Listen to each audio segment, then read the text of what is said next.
Thank you so much for watching Landumc Goes There. Please subscribe and hit the like button and the bell notification button.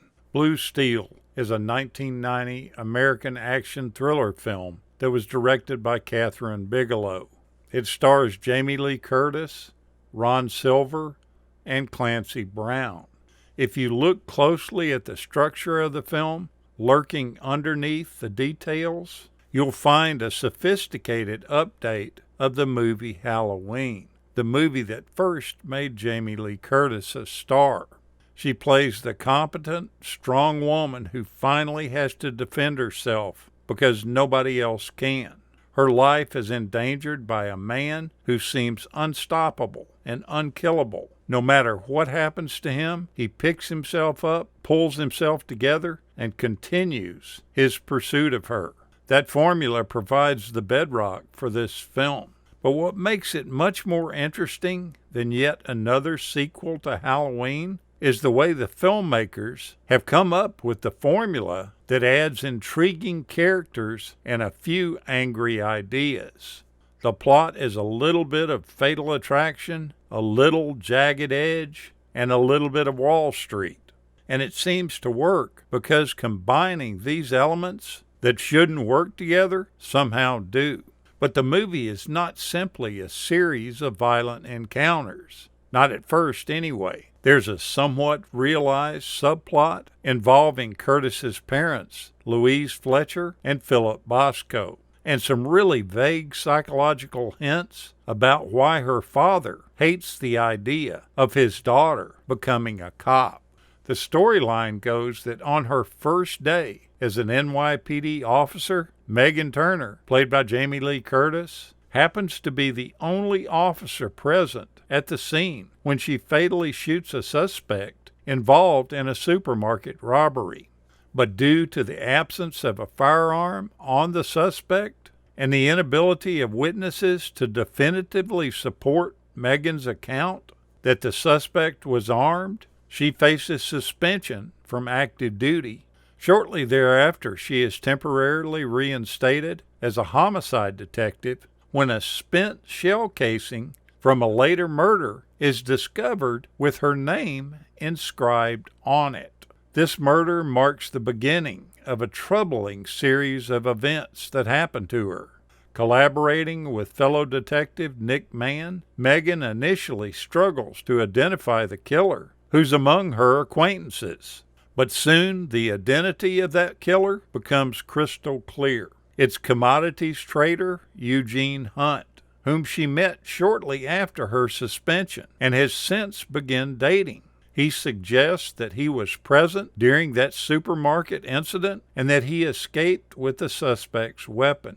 The traumatic experience of that shooting has triggered a psychotic break in him that leads to an unhealthy obsession with Megan. Despite his implications of guilt, she lacks concrete evidence to prove it in court that Eugene is the murderer. Megan must go on to persuade her colleagues, particularly Nick, of her claims about Eugene, while at the same time preventing him from committing further crimes and escaping the psychological torment that he inflicts upon her. She has so much trouble convincing the rest of her colleagues in the police department, especially the men, to believe her version of the events that happened. They just find it hard to believe that a respectable commodities broker could possibly be a mass killer. That character that Ron Silver plays is intelligent enough to set up situations so that Curtis is seen in the worst possible way, until finally she seems to be the killer herself. Silver does a great job of gradually revealing the demented depths of his character and how unhinged he became by the experience in that supermarket. The bottom line of this film is that it's an efficient thriller, a movie that pays off with one shock and surprise after another, including a couple of really serpentine twists that really makes you wonder what Silver's character's endgame really is. The villain in this film has a lot of similarities to the real-life New York City serial killer David Berkowitz, also known as the Son of Sam. Like the Son of Sam, the killer in the movie is referred to as the 44 Magnum Killer by the media, as he commits his crimes in New York City and appears to hear voices as the Son of Sam really did, and goes on to taunt the police. In preparation for his role, Clancy Brown shadowed a New York homicide detective for 2 weeks, and Jamie Lee Curtis also took part in several weeks of training at the NYPD Academy, which included firearms training. When this film was released in Germany, it was distributed as a film from Oliver Stone, even though Oliver Stone was only one of the movie's producers. According to the director, the project came about as a result of interest that Oliver Stone had in producing whatever she wanted to do after a handful of years trying to pitch her toward a gang-related movie.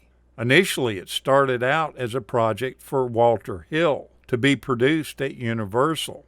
Stone initially had been interested in doing a project about gangs in South Los Angeles, but film commitments that he had kind of put a halt to that. Stone went on to be the producer of the film, along with Edward R. Pressman. The combination of these two helped get the film financed. The production was originally to be released by Vestron Pictures and its offshoot label Lightning Pictures, but ultimately it was acquired by MGM due to Vestron's financial problems and their eventual bankruptcy at that time. A shot filmed for the movie's ending right before Megan shoots Hunt was made with a special optical lens. There was a tubular lens system. The lens pushed directly into Megan's gun barrel, all the way to the tip of the round that she was about to fire. The director had seen this type of lens used in the music video that Huey Lewis and the News did, Hip to Be Square, from 1986. But that shot didn't end up in the final cut of the film. She just wasn't pleased with the way it looked. Now, Jamie Lee Curtis plays a rookie police officer in the film, and in real life, she was originally going to be a police officer for real before she decided to become an actress. And one of the only real problems that she had with the entire script was that the original script asked her to do the gunfight scene without any clothes on. It was written as a nude scene, but she told the director that there was no way she was going to run around with a gun in her hand without clothes on, because she felt like everybody would be watching her breast flopping around instead of watching the scene. And I have to agree, she's probably right on that. So in that scene, you'll see a loose-fitting shirt on her. Go back and watch this pretty good film. I think you might enjoy it. Thank you so much for watching, and we'll continue to chase the classics.